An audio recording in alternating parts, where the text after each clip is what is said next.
एक छोटे से शहर में एक प्यारा परिवार रहा करता था। उस परिवार में 5 सदस्य थे, माता पिता और 2 बहनें और एक छोटा भाई था। बेटे का नाम अभी था और अभी की बड़ी बहन का नाम आशी और छोटी बहन का नाम आरू। आरू आशी से छोटी थी। उस परिवार में 4 पीढ़ियां रह रही थी। आशी के पापा प्राइवेट स्कूल में टीचर थे और आशी की माँ हाउसवाइफ थी। आशी को पढ़ने का बहुत शौक था। उसे पढ़ाई करना बहुत अच्छा लगता था और आशी को ड्राइंग करना भी बहुत पसंद था। आशी जिद्दी थी। वह अपने स्कूल में टॉपर स्टूडेंट थी।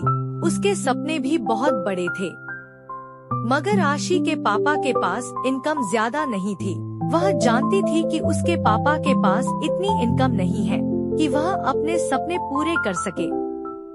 फिर भी आशी मेहनत करती थी। उसे बाकी बच्चों की तरह सारी फैसिलिटी नहीं मिल पाती थी, फिर भी आशी बहुत खुश रहा करती थी। आशी अपनी पढ़ाई के साथ साथ घर के भी काम किया करती थी और छोटे बच्चों को ड्राइंग सिखाती थी।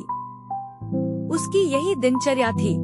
खुद भी पढ़ती थी, घर के काम भी करती थी, छोटे बच्चों को ड्राइंग भी सिखाती थी और अपने भाई अभी और आरू को भी पढ़ाया करती थी ताकि ट्यूशन का खर्च बच सके और फिर अपनी ट्यूशन फीस जमा कर सके। इस तरह से आशी अपनी पढ़ाई करती थी। इसी तरह आशी अपनी जिंदगी में आगे बढ़ रही थी। उस पे घर की जिम्मेदारी, छोटे भाई बहन को भी पढ़ाना और उसके खुद के सपने। एक दिन उसके पापा की तबीयत खराब हो गई अचानक से।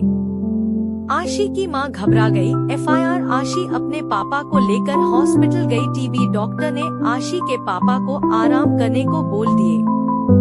तब फिर आशी पे पूरे घर की जिम्मेदारी आ गई।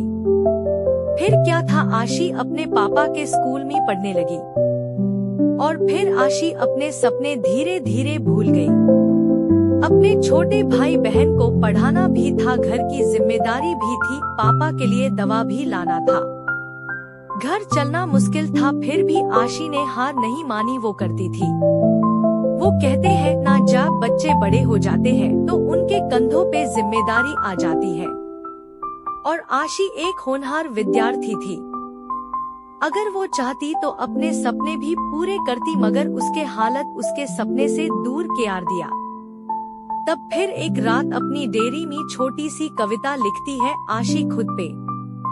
घर में बड़ी भी हूँ और जिद्दी भी, सपने मेरे बड़े भी है और जिम्मेदारी भी, अपनी जिंदगी को जीना मुश्किल भी है और अपनी ख्वाहिश पूरी करना भी, खामोश भी हुई हूँ और अपनी ख्वाब नहीं जिया भी।